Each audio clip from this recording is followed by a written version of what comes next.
After our initial test in the US, today we're going to take the Mercedes GLS in this new generation out to German roads, also with a high-speed test, and telling you V8 or inline six-cylinder, what's the most suitable engine for this vehicle.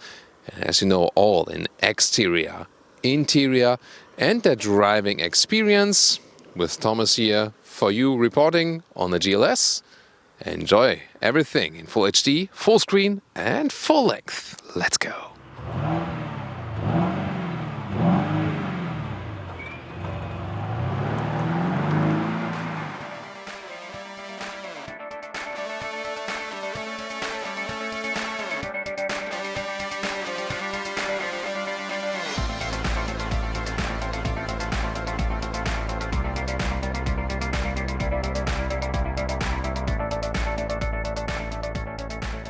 Here in the front, the new GLS generation. You can see here a very strong front grille. Yeah, really massive indeed. Horizontal fin stand here. In the lower part, it looks like it would be all air intake, but it's not. It's closed here in the lower area. LED multi-beam is standard, so also with the special high beam function then. So for the GLE would be an option. Here it's already standard. Then you see one daytime running light right there, and a silver color for today, a typical Mercedes color for sure. So this new GLS generation is 2 centimeters wider, but also 7.7 centimeters or 3 inches longer, now at 5 meters 20 or 205 inches. And wheels come from 19 inch to 23 inch. So a 21 inch wheel, as we have right now, is a good compromise. Yeah, the size of wheels have just gone nuts recently. And I can really say, together with the air suspension, which is standard, the 21-inch wheels also work indeed. Option, you can also get the e-active body control that can then lean inside the corners, approximately like a motorcycle. And also you can move individual wheels, or we also have an off-road demonstration in our other review of that one. Very interesting. So if you're interested in more off-road or the US from the review from the US, you can also tune into that. We have it also on our channel, and we will also link it in the video description. Other than that, of course, today the focus on road driving and German motorway and the Autobahn and so on. Typical design element of the GLS is also here. You know, this rear window then here with the shoulder element, and you have the design that ends then down there. And crossover wheel arches still to keep this SUV look that would be different than with the AMG model, for example, which will be based on approximately the same engine. Not quite the one, but here already with a lot of horsepower. Soon more to that. In the rear we can see the most drastic design change here for this new generation. More horizontally drawn tail lamps, and this looks definitely more modern and also in line with smaller SUVs at Mercedes, for example. The lower part, Autogefuehl fake exhaust police, because the real ones are on the inside. Under the hood, there's either the GLS 450 3-liter inline 6-cylinder, 367 horsepower, or the GLS 580, here today 4-liter V8 twin-turbo, 489 horsepower, 700 newton meters of torque. We'll talk about differences later. All-wheel drive with the rear bias, and all petrol engines are now mild hybrid. Very interesting. And diesel side in Europe would be 350D, or the 400D, both 3-liter inline 6-cylinder, 286 or 330 horsepower.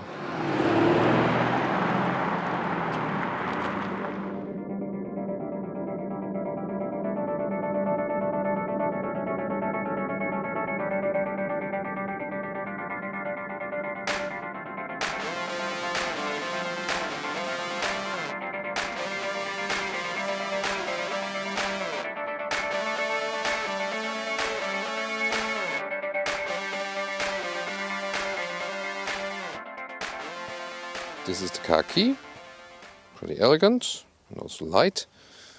Keyless entry, put your hand on the outside or on the inside, and the door closing sound. Let's listen to that. Very solid. And what we also have here is the soft closing feature, magic. Beautifully at the inside of the doors, matte wood. Really nice, and then the seat controls, and here the matte wood with the sunlight on it. That looks really amazing. Artico cover here at the inside of the doors. High-grade leatherette, reasonable door pockets. Then this interior with the dual screen setup, soon more about the infotainment. Steering wheel, left side for the cruise control, right side for volume. Then you have these buttons also for the thumbs to control the left or the right screen. Here, seating setup, different colors are available. In the GLS 450 you can pick the Artico high-grade leatherette, animal-free, in black, beige or brown. This would also be way to go for the GLS, and sadly the V8 is not offered with that. And also in Europe they made a drawback with the Artico now. So that's a big difference also with the GLE, where you can get more seating alternatives which are more sustainable, not anymore for the GLS. But most customers will go for the GLS 450 and the Artico seats, so it's still somewhat okay. Now let's get inside, also with the shoe tab. And remember, when I talk about Artico seats in Europe, the brand name for the US is usually then MB-Tex. Here, sitting upright, great seating position, so really very comfortable, so you can just enjoy that all the time.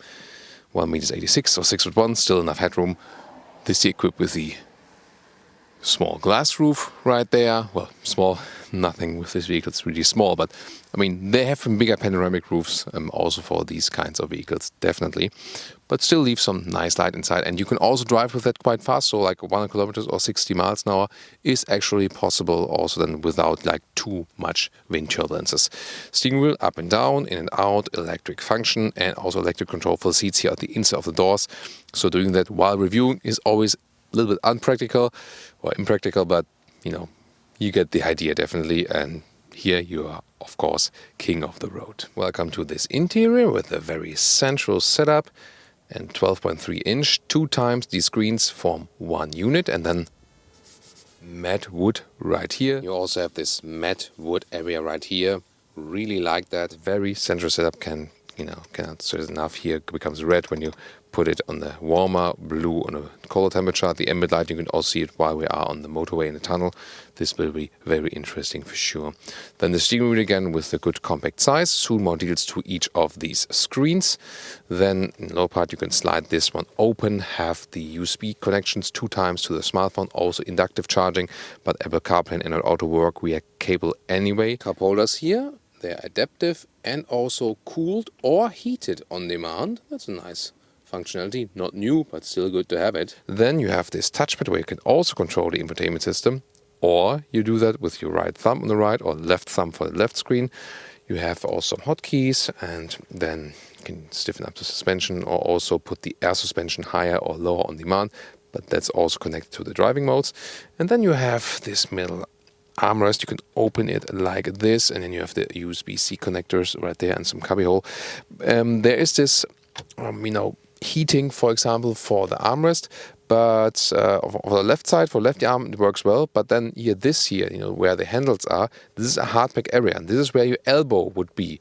But the soft area begins behind your elbow, so I didn't know what I thought about that. Also makes no sense to heat the area behind the elbow then. The digital instruments look like this.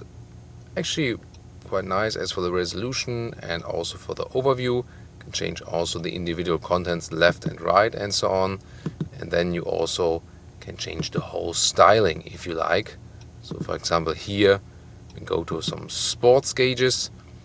So depending on which styling you like best. And for the middle part, probably the most useful thing is then also the GPS view like this. Either directions or the whole map, or then the map all over the place. Then we have the head-up display, which is really extremely huge. So on camera it's rather deceiving, because for real life it's for your human eye it's even bigger. And the speed, current speed, allowed speed, and also the GPS information right there in your line of sight. Then more deals to the infotainment system, either controlled with the lower touchpad with the right thumb touchpad, or then here with touch on the inside. That's of course the biggest news. GPS looks like this, is quite responsive enough.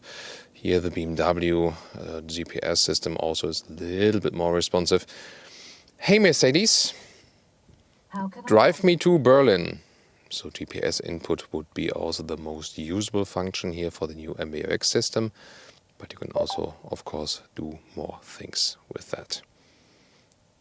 How long it takes, it really depends on the web connection. The better the web connection is, the faster it will actually go. Then the new main menu right here is actually quite nice. If you have the optional massage seats, you can hear hot relaxing back, shoulder, activating massage, activated also in high intensity for driver and for the passenger. And depending on where you come from or where you hover it around, then usually the car also realizes which seat you want to activate at first. Ambient lighting here, of course, always full color blue, and the brightness all the way up. Again, you can very well see that here in our tunnel part in the driving review. Then, and the Apple CarPlay here is the integrations here. There comes some space left right there, and the Burmester sound system, the optional one. Yeah, it's really nice, quite clear. So also one more luxury feature. And the camera system, once again a highlight. Really cool with the fake drone view from above, and also with the normal rear view, and then it adapts accordingly, and also has this autonomous parking in and out function. And by the way, when you have a route set, you will see some augmented reality functions then in the camera screen here. It will show arrows, where to get out of a roundabout and so on. We also have some live demo testing from that in our US testing review. In the driving part, there you could see it very well. And now to this rear seating area, and what I've done is the following. Here in this seat here, I pulled it all the way backwards, also controls at the inside of the doors like it is in the front. These are here the individual captain seats. You can also get a bench that goes all the way through. In the US, this setup here, the 6-seater setup with captain seats, is standard. And you pick the 7-seater, the bench. And in Europe, for example, the bench is standard, also in Germany, and then you pick the 6-seater as an option. Yeah, interesting. You can also control it here, for example, put it a little bit more in the back, the backward of the seat, but here it leans a little bit backwards, so it doesn't feel so much as an individual captain seat. So if you compare the BMW X7, for example, there they have the philosophy, they put very individual, more upright captain seats for more luxury comfort, yet at the same time you cannot fold them. These have the advantage that you can still fold them. So this is more it feels like the outside of a bench, just the middle is left, and this has then advantages and disadvantages. So, you have a lot of space, a lot of room right here, but I honestly feel that the comfort of these back seats is not ideal, not the best. So, speaking about a high level of comfort and niveau, of course, you still have a lot of space to move around. But I think just from, seating ergonomics-wise, I'm not sure. I can't really say I'm happiest with that one, considering the space and the price of the vehicle. Legroom here, really a lot. Headroom, also no problem at all. And in the middle part, we have a separate climate unit, and in the lower part here, there's another cubbyhole with 2 USB-C chargers. And then here, the other side, I've set to position where I can still sit with one Mercedes 86 or 6'1". So here, put it also to the back a little bit. So I can still sit here. And then I want to know, what about the space behind me now in the third seating row? And now I folded this seat down that you can actually see what I'm doing. And the cool thing, the kids will always enjoy that you can just clinch through the middle tunnel here. Yeah, when you're not a kid anymore, there's not too much space. But anyway, this is possible. Behind the seat, as it would be all the way back, there's no space for me anymore. But this would be the seat when it's drawn all the way forward. And then I can squeeze myself behind it. Also have to put the head restraints up here that I can probably fit in there. And this is, really close. So not too much space left here. You see the packaging is not the best. If I think about the Mercedes GLB, I probably would say maybe even have more space here in the rear seat in the GLB, in that small SUV, than here. So, it does work somehow, especially now when I have the tunnel here. I could put my leg right here or something. But indeed, otherwise there wouldn't be, need to be someone smaller here in the front of me or so. I don't know. Isofix, by the way, at the rear seats here, so you can also use the last seating row then, for example, for a child seat, that's possible, and USB-C chargers on both sides. Oh yeah, and headroom-wise, this is actually then no problem. Trunk area, maximum of 2,400 liters or 83 cubic feet if you fold everything. Here you can even put this cabin trolley in an upright way inside. So this is then the trunk when all the seats are up. And as for the measurements, looking here, the length then, to the middle part here, there's about 53 centimeters, and to the side part 56. Here the width, this is a meter, you know, classic, and you see it's wider than the meter right here. And 6th and 7th seat or 5th and 6th seat, depending on the setup. Then you can fold them electrically, and you know, it takes some time, but it is really a very comfortable solution like this. This is then the, you know, the last row, and then you really have already a very, very long trunk, and everything also very good from the build quality. This is a length then of 1.25 meters, and this on the right side here for this one. On the other side, you can press these two in, and these are the captain seats, and this is the big advantage if you compare the BMW X7, for example. These individual captain seats, they are not that elaborated as in the X7. As for their setup, they are more like normal bench-alike with the middle left out, but then they can be folded. This is a big, big advantage, and probably also a reason to not go for the captain seats in the X7. Here, and this is then 2 meters. And this longer, more than 2 meters, what you have then here as the absolute loading length. So a lot of space you have here, and with this captain seat setup, I think probably the best setup. You can fold it, you are flexible, but still have something more individual in the normal rear. Welcome to Thomas's Driving Lounge with the Mercedes GLS, and I promised you to take it on the German motorway because we tested it first time in Utah in the US, and it was an amazing ride, definitely, and what a beautiful landscape. Not the desert Utah, but more like, you know, the Salt Lake close Utah. And here we have the possibility to floor it out, whereas in the US we could test other things. From 50 kilometers an hour, flying start, let's go.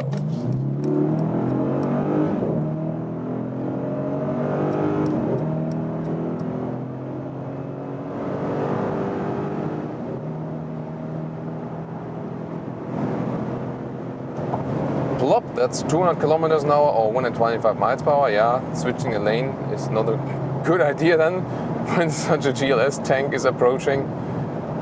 And wow, that was amazing power of that V8 engine. Whee. Okay, that's where you feel the difference, V8 and the inline 6. But you've also seen in the other video we have from the inline 6-cylinder, it also has a decent performance, definitely. Here, of course, even more, you know, better V8 sound. What is interesting, when we put it to this curve mode of the E-active body control and dual lane change, the car really remains upright. And for such a heavy SUV with the air suspension, really unusual, but interesting then in this driving characteristic. So when we put it to the comfort mode, then you would definitely see, yeah, it leans a little bit more, you know, like shakes a little bit up more. But still, even in the comfort mode, it remains relatively upright. At the same time, you have really good comfort. So I think they found a good suspension setup here. The curve mode is not really necessary, and it's also an additional extra. So I think you can save the money right there. With the GLE, it makes more difference. It really makes the car lean inside the corner. But once again, I feel normal air suspension, leave it like it is. Don't add extra any more complexity to it. The E-active body control has, you know, like this special feature that you can move individual wheels and so on for off-road situations, or like this, you know, shaking free in the sand. But usually, most of the time, you don't really need it. Nice ambient lighting here also while driving. You can see it from the perspectives all the way around the vehicle. One of the best ambient lightings at the moment under the screen, and also then here in a central way. Putting it warmer, then you see it turns to red. Putting it colder, it turns to blue anyway. But yeah, I've set it always to blue, of course, Thomas Blue. And then yeah, this is a really nice feature they added here. So sometimes, and then when you, for example, activate the seat massage, let's go here to the comfort settings, and then hot relaxing back, hot relaxing shoulder, activating massage, like classic massage, activating massage, maybe they don't fall asleep, and you think just, why don't I just keep driving, you know, like wherever, just keep driving with no destination or something. So that's to me the coolest thing about this vehicle. It brings so much riding comfort, and you don't have to think about, you know, what's like next, what's tomorrow, and relax a little bit while enjoying this seat massage, which is really a good function here. So some seat massage you can say like, yeah, whatever, they don't do that much, but it's really cool with the different programs as well. And also when it's cold, then put it like either to the direct program with hot relaxing back or shoulder, or activate the seat heating here directly at the inside of the doors, which is also, you know, very well placed as for the button. Here when being in the corner, normal comfort mode, also easy steering of that vehicle. So it's really one of the vehicles at that size that is the easiest to ease around. So even if you're not experienced with driving big vehicles, it's so easy to drive this vehicle. That's really cool. Camera systems, of course, as well. But then again, you have to take the length, the overall length into account, and for European roads, it's sometimes tough. You'll, you know, I'll also talk about that when I drive this car in city traffic and so on. But overall, yeah, what a monster performance-wise, especially with the V8. I can already tell you the inline six-cylinder is also quite good in performance, and it's right-sized for this vehicle, I think. At the same time, one of the kings of comfort, no doubt.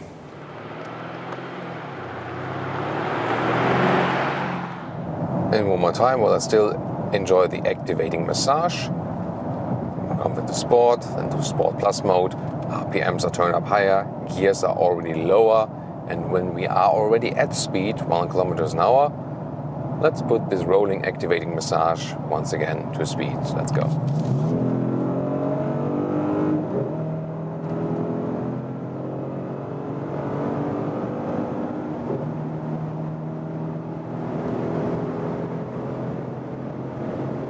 That's 200 kilometers an hour, 125 miles per hour, so that's about 60 to 125 miles. And yeah, once again, I think really cool, good performance. And the car also feels so easy to handle when it is at speed. So that's really amazing. Here, lane change at higher speed, really stable, good in control, good braking feel as well. And I mean, 170, 180 kilometers an hour here, and it's really, really silent. So the noise insulation is also just superb. On the brakes, yeah, there the weight comes into play, you know. So when you're really hard, a little bit hard on the brakes, then you have to keep the car also in check. At some point, you cannot deny physics. And what about some city driving here with the GLS? And first of all, you have to say, for European roads, it's really too big. So when I think about parking in and out of a basement garage or something, you really have to go like front, back, front, back, front. And it's like, will I ever get out here? So yeah, and I mean, in the US at least, you know, in the non-New England states, you have enough space also to move this beast around here, definitely. The V8, of course, gives you also a lot of calmness when you just keep it, you know, rolling and so on, and you can keep it really at low RPM. But then again, it's not the biggest difference than to the V6. That would be more than, you know, what we experienced on the motorway. But if you think about the fuel economy, then here like 13.5 liters on 100 kilometers is a realistic consumption value, and that would be about 18 mpg US or 22 mpg UK.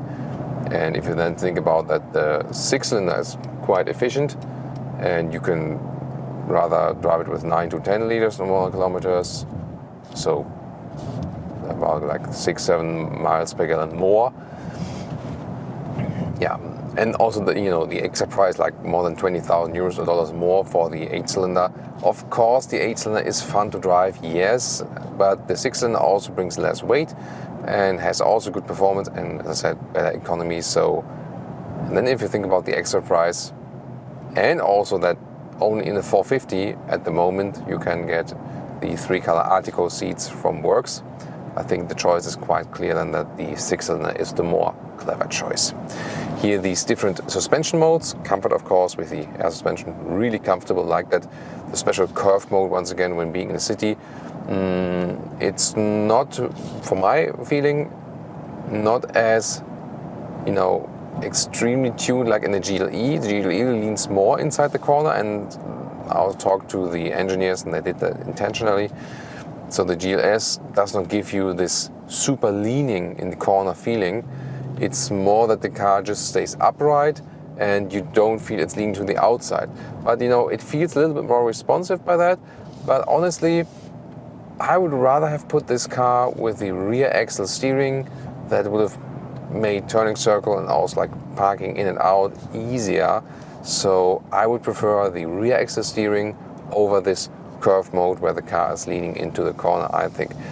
Also, I think that when you have this curve mode activated, I feel the suspension is somewhat less comfortable just in running straight. So if you think E-active body control doesn't make sense to go for it, I think not. I think it's not worth the extra price. I would just stick then with the normal air suspension and most of the time drive it in comfort mode. Sports mode, I mean, if you hammer it really down, like, if you hammer the throttle down, you also have a very good acceleration. Not necessarily need to go into sports mode. Sport mode, once again, also, makes the suspension a little bit stiffer, steering a little bit more responsive, but it's not the biggest difference then. So usually fitting to this vehicle, just cruising, enjoying the silence, enjoying the comfort. The comfort mode is also the real fitting one. Something I also mentioned in the interior part is when I'm just like driving relaxed like this here, left elbow here on the soft cushion on the left, which can also be heated and with an extra heating pack. That's really interesting. And on the right side then, when I want to use the heating of the central console here, I would need to drive, like this with my elbow back from the steering wheel, that I can feel the heat of this. So I'm not even really sure, like, what's the use of that. I mean, maybe, for the co-driver, but for the driver, the thing is that you have your elbow right here, and this is exactly where the hard part of this middle console is, and when the soft part begins behind your elbow.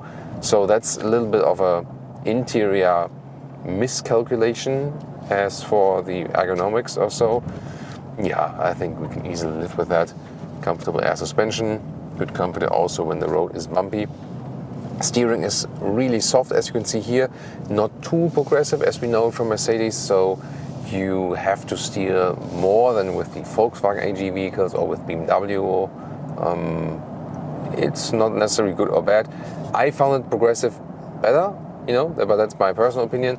Maybe someone else likes to have a more comfortable driving when just running straight and doesn't appreciate that it turns too much, but overall it feels quite natural and it's totally fine. I also have this EQ charge meter or this EQ power meter, so there's also mild hybrid for the V8 here. And if it's really helping fuel economy wise, maybe a little, but it doesn't make the biggest difference, honestly.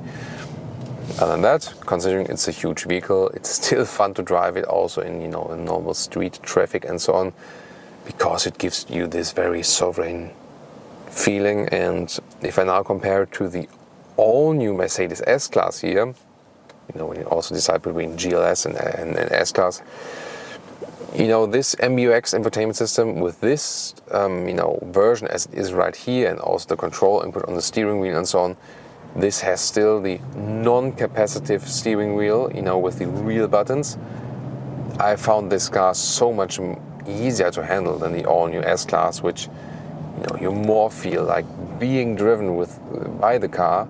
This one here, more direct. Like this, at some point, more automatization. I mean, if you like automatize everything, okay, for autonomous driving, but something in between, not sure if that's the right step.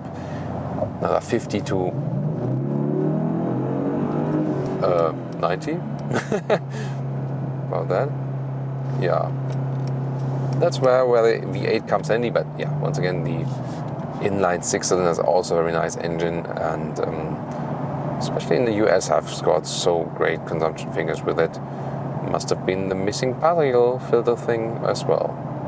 Yeah, that's sometimes the case that we have a better fuel economy with the cars in the US than because there are less filters installed. Now you're on the motorway, like with limited speed, and as for the assistance systems, cruise control setting here on the left, and that's so easy. Please just keep it. Why have to update the E-Class facelift, new S-Class with these capacitive buttons on the steering wheel? Looks cool, but feels cheap and also hard to use. Here, setting the cruise control, all good, all easy. Then we also have the active lane keeping assist in here. And it's not too intrusive actually. And even here in the construction lane, where the yellow markers are not usual for Germany, no problem for that vehicle. Here, keeps me really centralized, and I can really trust in that. Of course, never take your hands off the steering wheel. This was just for demonstration purposes, and I was always ready to react. And once again, so calm and collected, this vehicle. However, if you now compare it to the competitors, like a BMW X7, or Audi doesn't have like the longest direct competitor, would be more than the Audi Q7, which comes close to it. The Audi and the BMW more feel driver involved, whereas the GLS then, in comparison to the competitors, also again feels more like you are being driven by the vehicle. And this also depends on what you prefer. If you more, appreciate this laid-back approach and enjoying more like a passive luxury, or if you want a more active luxury than as Audi and BMW do offer. So that's a little bit different, unique positions. And I always say, like from this more passive or more comfortable, soft approach, it's more like Mercedes is here, Audi, BMW, and then Mercedes-AMG. Because the AMG versions, they're really, really stiff and rough in the riding. So I always say that Mercedes has the biggest jump from their non-sporty to their AMG models directly. Whereas Audi and BMW make it more, in small transitions from their normal light performance models and the real performance models and so on. Switch to the right lane. Always nice to do lane change here. It's also quite fun to do that, definitely. Then traffic sign recognition sees it's now 100 kilometers an hour, 60 miles an hour, automatically increases the speed and puts the speed. And this head-up display is really large, so huge, this head-up display, the projection, and also quite clear and crisp. I think I remember some GLE or GLS where it wasn't that crisp at first. Maybe they tweaked that a little bit, so I'm really happy with that, definitely now. So, once again, one of the most relaxing and, on the point, comfortable big SUVs here on the market.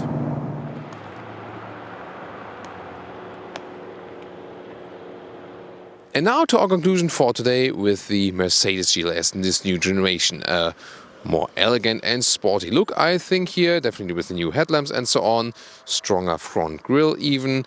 And the interior massively updated with this infotainment system. This is a big step forward and great luxury features indeed. The voice input is one of the best on the market, besides this Android Automotive system now used in the Polestar 2. And maybe in here and there a little bit better than the BMW. Some features they have that BMW doesn't have, and also vice versa. Also great as for the massage seats, for example. Definitely, if you compare inline 6 versus the V8, the inline 6-cylinder is 20k cheaper and also is available then in US with the 3-color Art Deco seats, so black, beige or brown. So that's a massive advantage, and also then the economy advantage that you get about 8 miles per gallon more, or about 4 liters and 100 kilometers less. So the V8 was fun to drive, also quite nice in the sound, but the 6-cylinder is of course the more reasonable choice, and it still is way than enough power for this vehicle, although it is big. It has so much comfort, air suspension, a great carpet-alike ride, but not shaking too much, and therefore you also do not need the additional curve function. So this e-active body control, it's a very cost-intensive extra, and it's not really worth it to me. Just enjoy the normal air suspension and that's it. Also the 6-seater setup I found actually the coolest, because the kids will have so much fun going in the rear and then going straight, through the middle tunnel to the rear. This will, this will be something to enjoy all the time. It's also the standard configuration in the US. So as it stands then here right now on the inside, a really nice choice and definitely. And this color here, the beige color, is also available in the article for the GLS 450. A very impressive, comfortable vehicle. To me, also more comfortable than the big luxury sedans. And with this MBUX generation, to me also still very well to use in comparison to what Mercedes is doing with the all-new S-Class. So, what do you think here about the Mercedes GLS? Leave us your opinion in the comments and also compare, for example, BMW X7 review or other Mercedes SUV reviews. See you there.